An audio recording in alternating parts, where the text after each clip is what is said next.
Arvin Tolentino mga bro nagyabang agad sa Barangay Hinebra at Justin Brownlee sinisisi dahil sa pagkatalo ng Barangay Hinebra. So hindi nga na-sweep ng Barangay Hinebra ang Northport Batampier mga bro. Mukhang nagising na nga itong Northport at hindi nagpatambak sa Barangay Hinebra. Isa nga sa nag-step up sa laban na to ay si Arvin Tolentino mga bro. Nagtala nga ito ng almost triple-double with 20 points, 9 rebounds at 11 assists. Ito nga ang missing in action sa kanilang last 3 games. Marami ngang nagsasabi na nagyayabang daw agad itong si Arvin Tolentino noong naipasok niya ang kanyang 3-point shot. Well, para sa akin mga bro, normal lang naman siguro sa laro na mapasigaw kapag naipasok ang isang crucial basket dahil sa emotion. Kilala naman nating humble na player itong si Arvin Tolentino at alam niya nga na malabo silang manalo sa Barangay Hinebra sa isang series. Pero kung magtuloy-tuloy ang ganyang performance ni Arvin Tolentino mga bro, panigurado kakabahan pa rin ang Barangay Hinebra. Kita naman natin ang impact ni Arvin Tolentino kapag pumutok sa opensa. Pero credits din sa import ng Northport Batampier mga bro.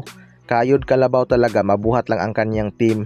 39 points din ang ginawa nito at siya din ang tumira ng crucial basket para silyuhan ang kanilang panalo. Siguradong may kumpiyansa na tong Northport Batampier para next game mga bro. Kaya kailangan din ni Coach Tim kung gumawa ng adjustment partikular na sa kanilang opensa. Kataasan na nga ang 18 points ni Justin Brownlee. Sa kabilang banda naman mga bro, Justin Brownlee sinisisi ng ibang fans dahil sa pagkatalo. Sa kakatapos nga lang na game 4 ng Northport Batampier at Barangay Hinebra, naging dikdikan nga ang laban hanggang dulo mga bro.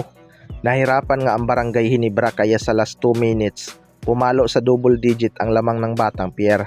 Pero lumabas nga ang Never Say Die spirit ng Barangay Hinebra at nagmassive run, kaya naibaba hanggang sa isa ang kanilang hinahabol. May chance pa sanang maipanalo ni Justin Brownlee ang laban mga bro, pero sumablay nga ang kanyang layup.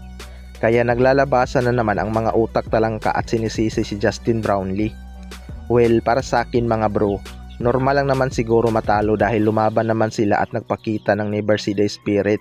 Sadyang hindi lang talaga pumasok ang layup ni Justin Brownlee dahil contested shot din naman yun. Ginawa naman ni Justin Brownlee ang kanyang makakaya at hindi rin naman niya ginusto na mamintis ang kanyang layup dahil for the win naman sana yun. Kaya wag nating isisi sa isang player kung bakit sila natalo. Isa din naman si Justin Brownlee sa naging dahilan kaya nakatatlong panalo na sila dahil sa ganda ng kanyang performance. Sadyang hindi lang talaga siguro para sa kanila ang panalong yun. Pero i-expect nga natin na babawi si Justin Brownlee next game mga bro. Kahit din siguro siya ay nanghihinayang sa kanyang naging mintis. Pero wala na nga siyang magagawa kundi bumawi na lang. Kaya abangan na lang natin yan.